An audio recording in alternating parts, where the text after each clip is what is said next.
Let's talk about touring, because when's the last time you toured? Before now? Yeah. Well, now they like to be like, oh, the last tour ended and this is a new tour. But Yeah. the last show I did was literally a year ago, which is not that long. Not that long, no. But you're touring in a different way now. Correct. How's it feeling? It's feeling really good, actually. Is it? It's like very similar in a lot of ways, but Yeah. also a very different thing. How's it different? Well, I don't have my brother. Yeah. And I've never done a show without my brother in my life. Yeah. I mean, I've barely performed and sung without my brother, like ever. I don't have my parents on the road. I mean, they're coming out to visit, and that's been like amazing. But, you know, I don't have like the same kind of structure that I had before. And then also, I'm playing in the round, which I've never done before. And that, I guess surprisingly to me, I guess it shouldn't be so surprising, but it is a completely different experience for me. Like, completely different. I don't know. How does it feel different? It's like, well, I'm never really off stage. I'm kind of always, like, I can't turn around and then feel like I'm not there. Looking at somebody, yeah. Yeah, so. There is a funny thing, when you turn around, you can pretend the audience is behind you. Yeah, so I can't really feel like that anyone's behind me. I'm like, I'm always on the stage. Yeah. And also, there's just, everyone is everywhere. So I have to make sure that I'm like giving everyone an equal amount of like me. Yeah. You know, and like I want to be even with that. I don't want to like be, you know, have favoritism in the crowd. But it's been amazing. It's honestly like, what I do love about the round is that it seems that every single person in the entire audience has a good view. Yeah. That's what's really cool about it. Yeah. Did you have to prepare yourself kind of emotionally for going out without your brother? Yes, but I also didn't know that, like we talked about that happening like 2 years ago. Yeah. And it's been, you know, a known thing within our family for 2 years. And so I kind of was like, oh no, it'll be great. And it's what we both, you know, it's what's right and whatever. And then like 2 weeks until I was gonna leave came, and we were both like, it was getting a little bit sad and just bittersweet and like emotional. And then the couple days before I left were just like kind of a mess. But panic attacks? What would you? Just a little choked up. Yeah. Every time I'd talk about it or think about it. And Finneas was so sweet about it, and he was like, you know, this is the way it is right now, but like, if you ever need me, I will get on a plane as soon as you want, which is really sweet. That's a good brother. And then he also like, you know, it's like they're not on tour with me, but like, you know, he immediately came to Newark and played that show with me, and my parents were there, and then we were all in New York, and he played all 3 shows there. So it's been amazing, really. Once you got on the road, you were okay? Well, I really you know what? Instead of like preparing emotionally, like I did prepare emotionally, but the thing that I really did was planned to not be lonely. Like I was like, okay, taking my best friends as my openers, hiring a couple of my best friends as my backup singers, hiring more band members, bringing another of my best friends to work on tour. You know, bring my mom out, bring my dad out for, make sure we're going to the park, make sure we're playing games, make sure we're, you know, getting food, going out, going on walks. Like that's the thing that I really planned. And also like, tour has been such a depressive experience in my life so much. And I really. In the past, and I just didn't want to. I was like, I've said this before, but I had like a realization where I was like, oh, this isn't just like a temporary thing that I have to suffer through. Like, I can make this enjoyable. It should be enjoyable. And it's also like, I love doing the show so much that I shouldn't have to just be miserable up until the show. It should be like, the whole day is, you know, obviously it's like travel and it's tiring and it's gruesome, but it's fun. Well, I mean, if you have the show itself to look forward to, that's a big thing. Yes. You like being out there. I do. Yeah. And you don't have any stage fright about going out there or anything like No. that? No. No. Yeah. Yeah, no, not at all. I feel like... How do you feel when you're out there? I feel I feel different on different nights. Yeah. I feel, well, the way that my show starts, like this specific tour, I'll just talk about this one because that's the one that I'm on and the one I just started. But the way that the show starts is there's this big intro that, you know, I have this big cube in the middle of the stage and it lights up and then it pulses and then it raises up and, you know, spoiler alert, I'm in the cube, but you can't see me. Right. But what's really interesting, and nobody really knows this because they can't see the other side, but the cube is a bunch of like screen walls, and they're white. And so on the outside, it's like a super bright white screen. Yeah. But on the inside, they're not a screen, and I can see fully through them. But I'm not lit up at all, so they can't see me. But I can literally see everybody so well from inside this box. It's a very crazy. It's like, it feels like I'm wearing an invisibility cloak. Like and I'm up there, right there for like an entire minute before they can see me. Yeah. So I'm just looking around and staring at people. And so it's a little bit surreal by the time they can see me because I've been able to see them for a couple minutes. That's a luxury you don't have most of the time. No, that's true. That's true. But it also makes me feel a little like I'm not real. So I kind of have to like remember that like, oh, now they can see me and we're together. But also like when I'm on stage, what do I feel? I feel so free in my body. Yeah. Like so free in my body. And I also really do not experience any kind of stage fright or even nerves really at all. Yeah.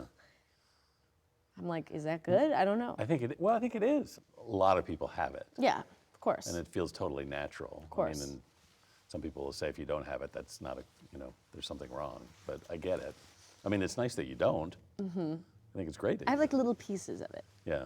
Like, but also, I have it in random moments. But also it's like, it's less nerves and more just excitement and less like, oh God, what if it's bad? It's more just like, you know, I need it to be, I want it to be like this and I'm eager and it's just more of like a adrenaline excitement and less of a fear or nervousness, you know? That's great. Yeah, it's pretty awesome. When I think about how your music is made, you know, in Finneas's basement, basically. Yeah. It's such an intimate, creative experience to go from that to, you know, 20,000 people or whatever it is. Yeah, there's something super, like almost paranormal about like making music with your brother in your, you know, family home or Finneas's home or his, you know, the yard, and it's like no one's heard it and this isn't paranormal. What I'm getting to is paranormal. But like no one's heard it except maybe your friend or your mom or, you know, and it's this like intimate, it's like, you know, writing something in your notes that's like some feeling of yours or journaling or whatever. And then you put it out in the world and people connect to it. And then aside from connecting to it, the fact that they just know it at all, can hear it, are listening to it, is so weird and insane. But at the same time, you kind of have no proof that that's happening until you're on stage. Yeah. And like the first show of this tour was in Quebec City.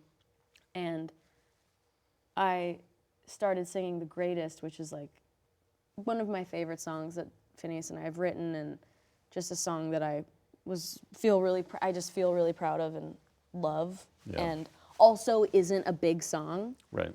And I like started playing it and got to the pre-chorus and like took one of my in-ears out and I like looked around the room and I could just hear, you know, 25,000 people, humans, singing along to this song that until that moment was just like this private, intimate, you know, personal, scary, vulnerable thing for me. Yeah. And then you hear it with thousands of people singing it, and it's just like the most amazing form of connection that I know. Yeah.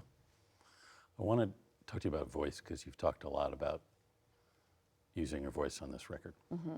And I read something that you said a while back, or maybe it was just sort of in the run-up to the release of this, about at least how until recently you really didn't identify as a singer, Right. which I find surprising. It's a little stupid, right? No, it's not stupid. It's I just a think little silly. it's just interesting that you didn't think of yourself that way. Well, let me clarify, because it's more that I've loved singing more than anything for like my whole life. Yeah.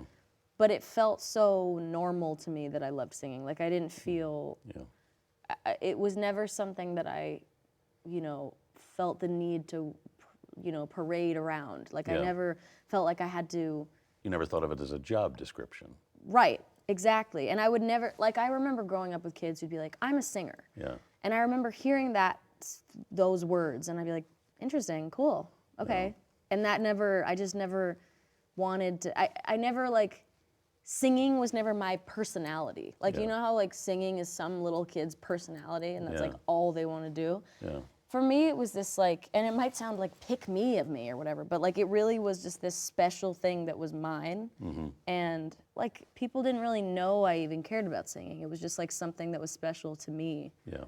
And also, to me, it felt like an obvious, like it was like, I was like, duh, of course I love singing. It's like my favorite thing in the world. So anything that I would talk about loving, I can promise you I didn't love it as much as I love singing. And so to me, that was obvious. So I never really felt like I needed to be like, well, I'm a singer. That's part of my job description. One of the things I do is I'm a singer. Right. And I also, was kind of told for so many years that I wasn't a singer because a singer has a big, powerhouse voice. Yeah. And, it was Who told you weren't a singer? The whole internet. Like, honestly. And also every single, music, whatever those shows are called, like all of those audition music shows. Every single show that I loved so much growing up watching, all of those talent got whatever that I loved, that every judge on those shows would just be like, if you're a soft singer, then that's not enough. Like you can't, you need to do more. I need you to project, and I need, I need you to be able to belt these really high notes and do all these crazy runs. And so I kind of just thought I wasn't, like I couldn't do those things. And so I was like, oh, well, I guess that's not, like I watched people on those shows, have really beautiful, soft voices, and they get rejected because of that. Yeah. And so I thought, oh, okay, well then that means like I'm not a real singer because I can't really do that. So okay, whatever. I love singing, but I guess I'm not a singer. Yeah. And because I also sang kind of quietly when I started out, and people always said I whispered. That was the whole thing, that I whispered, and I was, it was really, really quiet and soft and stuff. Yeah. It's like, there was a lot of like, oh, well, because of that, that's not real singing. So I always had this kind of idea that I wasn't really a good singer, but I honestly, it didn't really matter to me because it was just kind of an annoying thing, just like floating around. Some weird judgment that people made. Yeah, but as I've grown up, my voice has grown up and gotten stronger and better, and about 2 years ago-ish, I had never really done any singing lessons aside from growing up in a choir and stuff. Yeah. And I met someone who I started working with and doing singing lessons with. And I kind of had this idea that if you can sing, then you don't need to do singing lessons. Singing lessons are for people that can't sing. Yeah. And singing lessons are for anybody. Yeah. You don't have to, you can just do them. Yeah. And what I didn't really know until I started doing it was it's an instrument that you can practice and improve. And I can't even tell you how amazing the experience of working on my instrument has been. Right. And that being my voice. It's like I've never felt so connected to myself and more, like now I believe in myself. So you thought singing was yours. It was very purely you. Yeah. I thought that doing a singing lesson would mean that I'm not a singer or like I can't sing somehow. Yeah. I thought it was like I remember my mom would be like, you should do singing lessons. And I'd be like, why? I'm not a singer. Like I don't, Yeah. why would I, Yeah. what would I be doing that for? What am I working on? Yeah. And because it was this like precious thing of mine. It's kind of like when you love a show, like a TV show so much, and then somebody else is like, I love that show, and you're like, okay, leave me alone about it. That's my show. Yeah, you know, not you the way kind I of, do, you don't. Yeah, you don't know it the way that I know it. Yeah. And I think that's kind of how I felt about it. I don't know, but like you have to think about like the greatest, you know, the most talented people at the thing that you like doing take lessons. They have a teacher, you know. The greatest, you know, tennis players all have coaches. Yeah. You know, every athlete has a coach. Yeah. The best in the world. You don't just like get good and then you just stop. It's just not how it works. And I don't think I really understood that or like could allow that to happen. And I also have always been scared of being bad at stuff. Yeah. And because of my kind of insecurity of like, well, I'm not a big singer, so I'm not a good singer, I was worried that a singing teacher would just tell me I wasn't a good singer. Yeah. And that's not true. It's I guess there's a fear that you're going to give something up. Yeah. Or it's going to change you. Yeah. Yeah. But instead it's empowering. Yeah. It's amazing. It's like the greatest thing I've ever gotten to do. Yeah. What's great about it for you? I mean, it's like growing. It's growth. Yeah. It's, Have you found some part of yourself you didn't even know was there? Yeah. Yeah. Oh yeah. I mean, my voice. Like I can't tell you how much, like how many results I've seen. Yeah. Like I didn't know that was gonna happen. I didn't know that was possible. I thought like, this is the voice that I have and it is the way it is, you know? And I'll never be able to do a run like that. I'll never be able to belt that note. I'll never have this range and I'll never, you know, sing this low of a note or, it's just not true. Like, it's just not. And it's like, I can't express how gratifying and satisfying and fulfilling it has been to like learn these things about my own voice that's in my body that I didn't even know I was capable of. It's liberating. It's so liberating. Yeah. Ugh, and it's just fun. It just feels good. And it's also like, it can be emotional. Like it makes you get out of your, it's like it pushes you out of your comfort zone, which is always scary, obviously. Yeah. And, you know, sometimes it can make you cry. Like I've had sessions where I'm like, you know, singing something that just doesn't, is just a little bit scary and not in my comforting blanket world. Yeah. And once you do it, it's like, it feels like liberating. Yeah. Well, you open up a whole world of possibilities. I know. It's amazing. Yeah. When you started making this record, were you already taking vocal lessons? Barely. Barely. Barely. Like a little bit. Because you reached on this record in ways that you hadn't before. And I wouldn't have been able to had it not been for the lessons that I then started to take during the making of it. Yeah. Yeah. That's really cool. I know. It's really cool. And it's even crazier, like, you know, the album is really, really fresh for me, and it feels still like we just made it, because we did. Yeah. But, like, you know, I last night performed a couple of the songs acoustic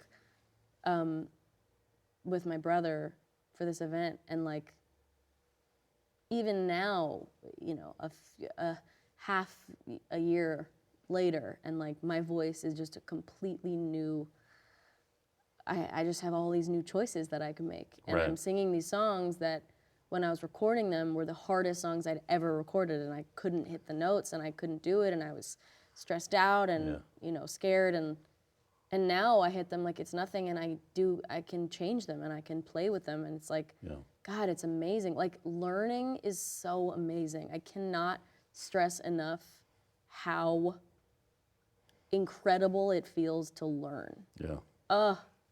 And it's also like, I just suffer from just being so worried about being bad at stuff, and I'm like, you know, I think I have that thing that a lot of people have, or you don't want to try something new because you don't want to be bad at it. Yeah.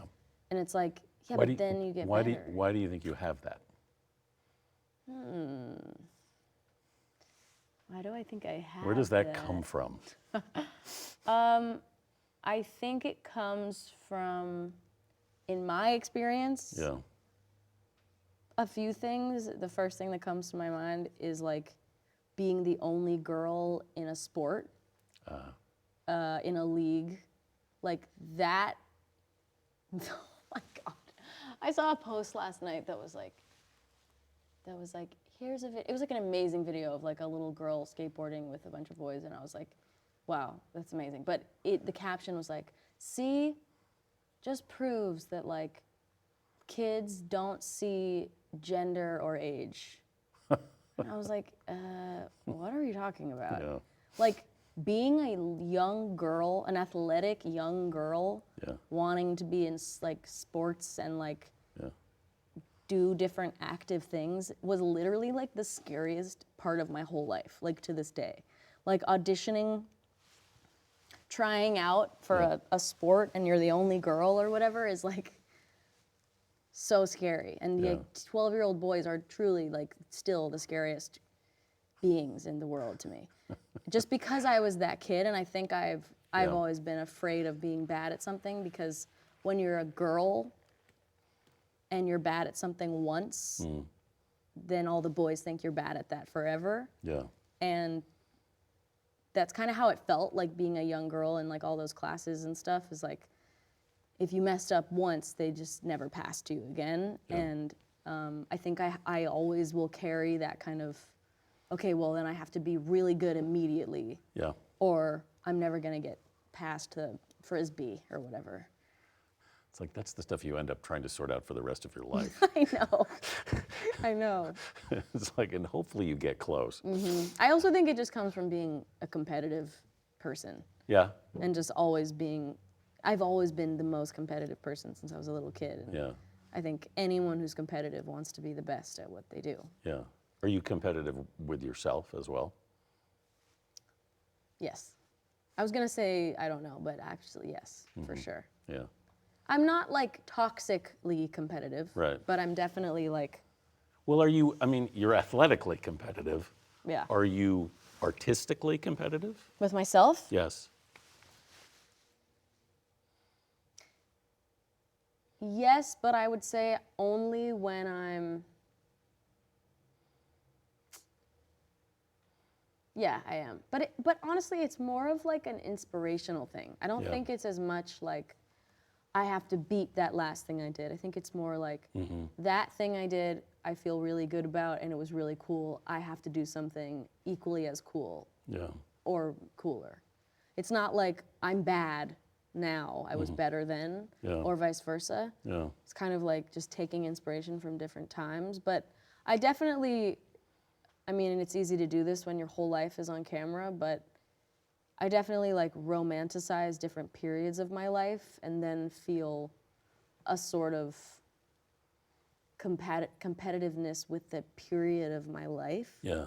In a way, where I like am trying to beat that period of my life with this period. I don't know. It's weird. Well, you want it to be as good as it was then. Yes. Yeah. Yeah. That could drive you nuts. Yeah, it does. Yeah, and it's like all filmed. So. I don't know. I don't know how you do that. Yeah, same. So when you sit down to make a record, because I think so much of the challenge for an artist at various points in life is what makes them want to make something. Right. You know? Yeah.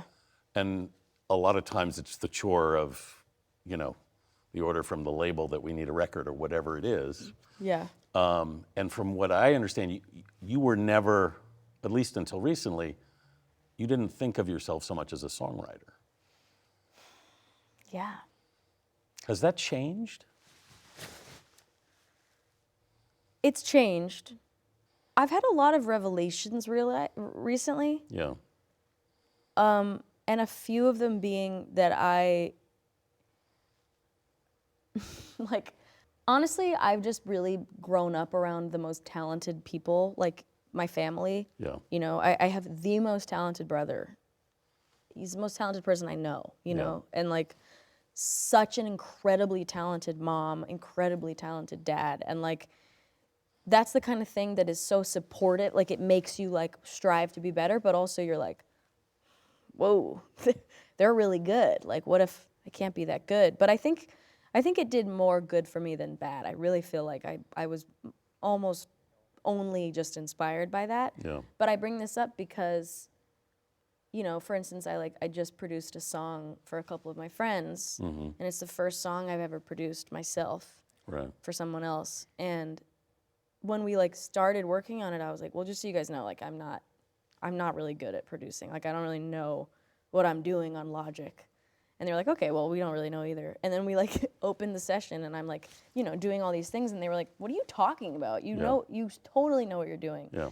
And I think I'm just like, oh, well, I'm just so used to, you know, I've learned from my brother. My brother is so good that I think I'm better than I thought because the better is Finneas. Finneas is better. Yeah. And I think like, you know, the other, like I've always been like, oh, I'm not a very good cook. My mom is the greatest cook in the world. And like the other day I was making dinner and my friend was like, you're a great cook. Yeah. Like you're great at this. Yeah. And I think it's like, oh, well, my mom's the best cook I know. So I didn't know that. And I think like with songwriting, I had a little bit of that. I'm with Finneas, dude. Like he's the greatest songwriter. And he's so fast and he's so smart and thoughtful and like just like hits it right where it's just like really amazing. And I think that the difference is that because I grew up with Finneas, you know, his passion is songwriting. Yeah. And my passion has never been songwriting. My passion is music. Yeah. And performing and singing. And songwriting is something that I do so that I can then sing it and perform it. Yeah. The people that I know that are real songwriters, and that's what they call themselves, Yeah. they do it to survive. And for me, I do it to then sing. Right. And it's really interesting how many artists who would say they're songwriters first and they're singers second. I know. Yeah. I know. You don't have that feeling. I feel like I'm neither first. Yeah. I'm With this record, did your attitude towards songwriting change at all? Yes, It did. it totally did. Yeah. And interestingly, to what I'm saying, like, I did like way more writing on this album than anything ever. I mean, you know, I've been writing, but this is the thing I'm trying to say is that like I've been writing music since I was 11. Right. But because I wasn't as fast at it, or it wasn't as good as my brother, I kind of thought, oh, I'm not a songwriter. Yeah. But the truth is, like, if I was an only child in a household with no music and no musicians, it'd be like, Billie is the songwriter. And, like, that would be the thing. I think sometimes when you grow up in the shadow of somebody who is very good at something, you cannot see your own talent in that particular thing. Totally. Totally get that. Yeah. Experienced a version of it myself. Yeah. But what's interesting to me is you're talking now about two things in the last year or so. One is you've discovered a part of your voice you didn't even know was there, and you've discovered you're more of a songwriter than you ever thought. Yeah. Where does that leave you? Great question. I will see. I don't know. I mean, it left me in a very daunting, intimidating album making process. Yeah. Because, you know, it was a mixture of, it was two things that were happening. It was like me being more inspired than ever to make music, and Finneas being the least inspired he's ever been. And Finneas and I were, you know how siblings are, and families and relationships and friendships, everything does this, but like when you're kind of not in the same frequency, groove, right? Yeah. And so this was a period of time when Finneas and I obviously were super close, and nothing was weird, but it was just like we were kind of just a little bit uneven in our kind of groove, like you said. You were in different places. Different places. Yeah. And I think also we didn't really know what to say. Yeah. And I think Finneas was, I know Finneas was having like a lot of kind of crises about feeling like he had nothing to say. Yeah. And like nothing he had to say was interesting. Yeah. And it was really interesting to me because that's how I felt for so many years. And I always had Finneas to like lean back on and be like, oh, well, I'm not inspired, but you always do it. You always get us there. And you always bring the lyrics out of me. And in that moment, did you feel alone? yeah, totally. Yeah. And also that's not Finneas's fault. I mean, yeah. I think why it was scary was I was like seeing myself in him. Yeah. And I was basically just, he was just being me from the last 4 years. Yeah. And so I was just like, oh my God, what do I do with this? Like that was my role to be the kind of like, I don't want to make an album. Yeah. I don't want to write. I don't have anything to say. Yeah. And because that was kind of going on, and also because he could tell I was feeling inspired, we physically switched places in the studio without really even meaning to. Like we made all of Happier Than Ever with him at the desk and me on the couch, like laying there. And, you know, it was an equal process. Like we both made 50-50 of the album. But with this one, I was at the desk and he was at the couch for a lot of it until we both were at the desk and we were both doing the equal amount. And like there were moments where like, you know, it used to kind of be like we would sit there and come up with stuff. And if I just got a little like, you know, a little repetitive and not coming up with anything, he'd just like come up with something. And instead, he waited. He just waited me out until I came up with it. And it was so scary for me because I'd never really done that. And again, I've never really enjoyed the songwriting experience. Right. But What did you find when he did that? I found that I at first would be, you know, why aren't you helping me? Why aren't you coming up with anything? And then in just being given that space, I'd come up with it.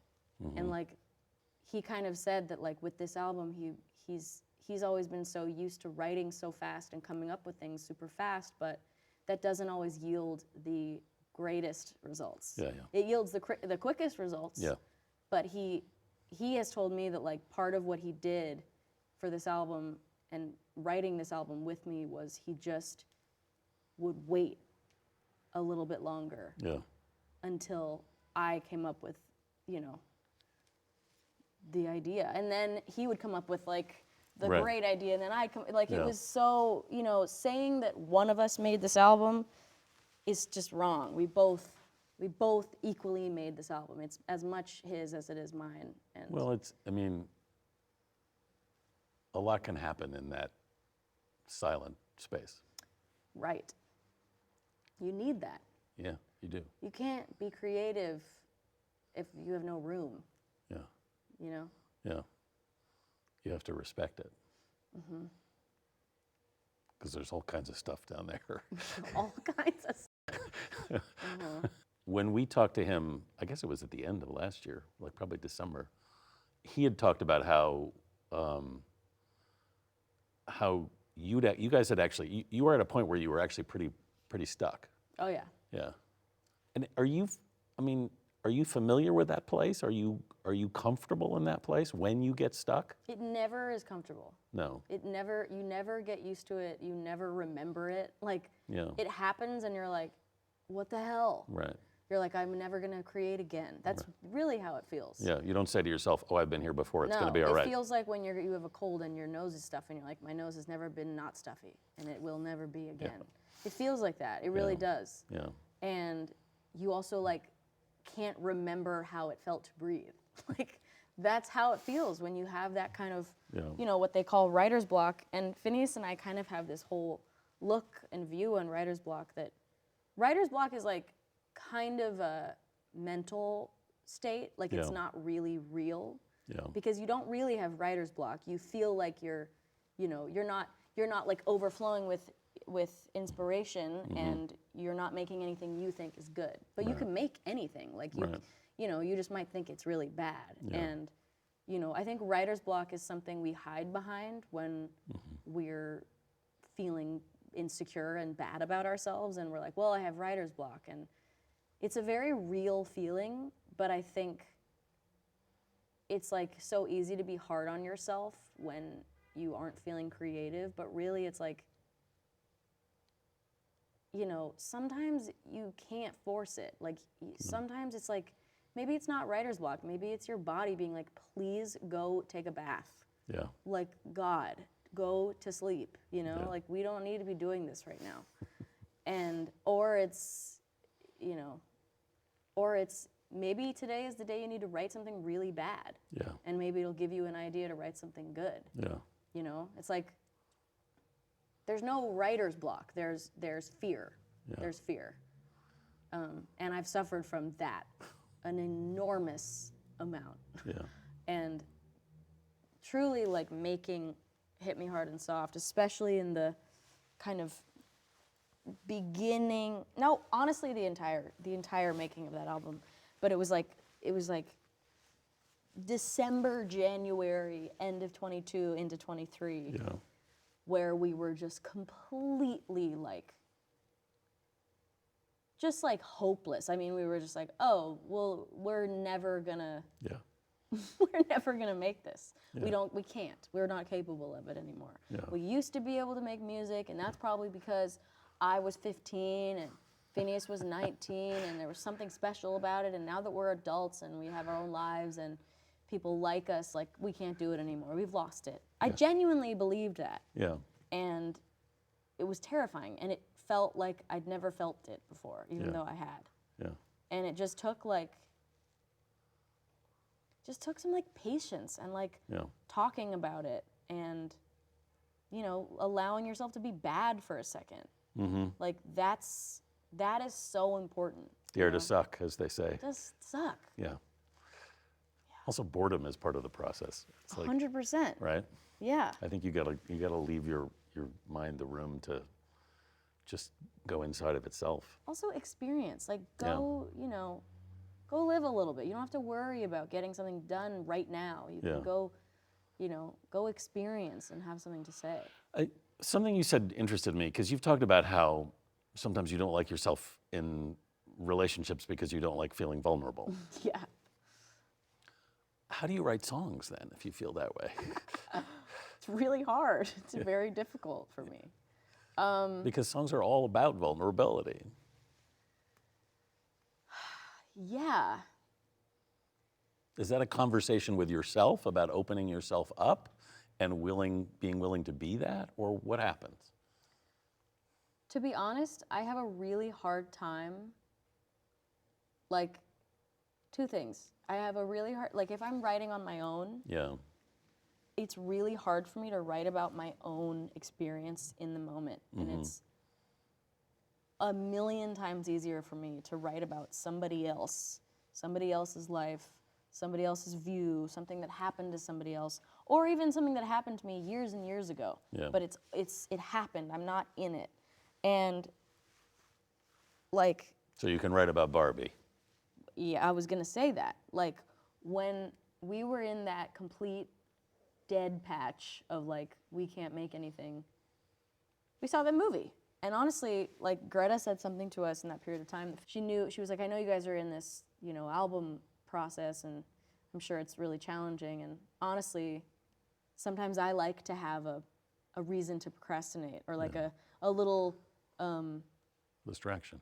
Yeah, a little like what's it called in video games when you have like a little side hustle or whatever you call it? Like, that's kind of, she said that. She was like, sometimes it's nice to like, a side quest. There you go. Yeah. She was like, sometimes it's nice to have a little side quest that you have to go on to then get back to what you were doing. Yeah. And that really, honestly, I gotta give it to that song, that song really like kind of sort of saved us a little. I mean, really brought us out of a uninspired hole. Yeah.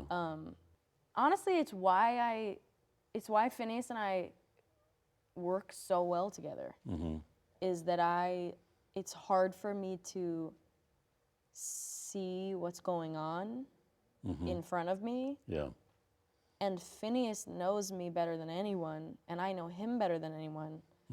And the reason I can be so vulnerable is because it's my brother. When I look at videos of us writing music, it's literally, almost the entire video is just me being like, well, and I also feel like, you know, if I did this, then this would happen. I also feel like if I said, you know, when I do this, then this happens. And it's like, as I'm saying that, Finneas is like, well then, what if you just said it like this? And then I'm like, oh, what if I said it like this? And then I rhyme it, and then he adds another word, and then we find another. And then it's like slowly you're being more honest than you were even being in your conversation, because, you know, you're being seen. I mean, I wrote a song recently alone, or wrote a verse alone, that I wrote so fast and felt so proud of, and it was a verse that I wrote about my friend from the perspective of her friend. Okay.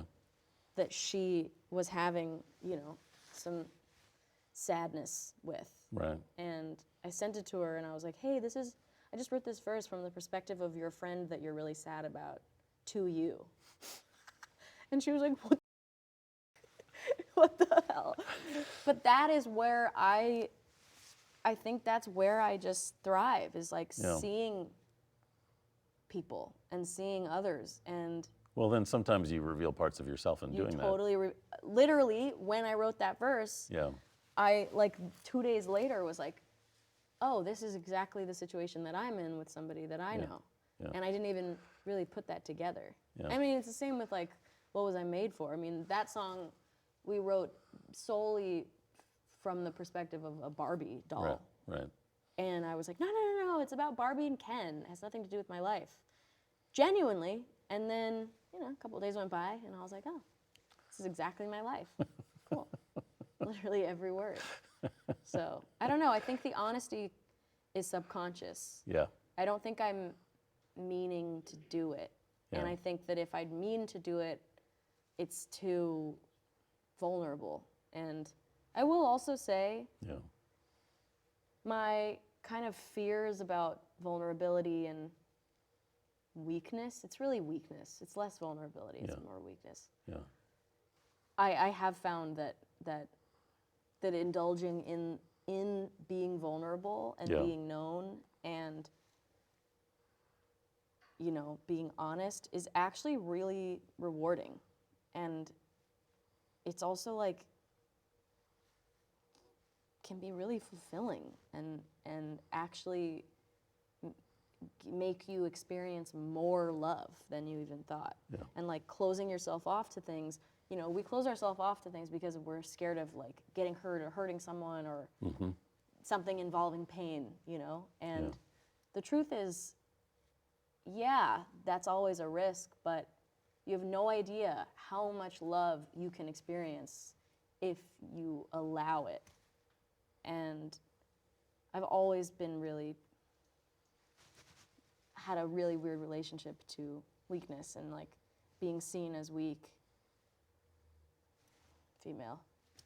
And I think that in just submitting to that and just being like, you know what? Maybe I'll be seen as weak and I won't win this, but I don't need to win anything. I am a person that is capable of loving and being loved, and that is all I can do. Well, and it's all in how you define winning, isn't it? Yeah, isn't it? What do you define winning as? Depends on the day, right? Totally. I would think you would have to accept vulnerability to do what you do, because otherwise, how could you walk onto stage? Yeah. Well, it's kind of complicated for me because I'm actually a very not closed off person. I'm a very open, honest person, and I honestly wish I wasn't as much. Like it bites me in the ass. Like it comes back to haunt me. Yeah. But oversharing. yeah. Oh.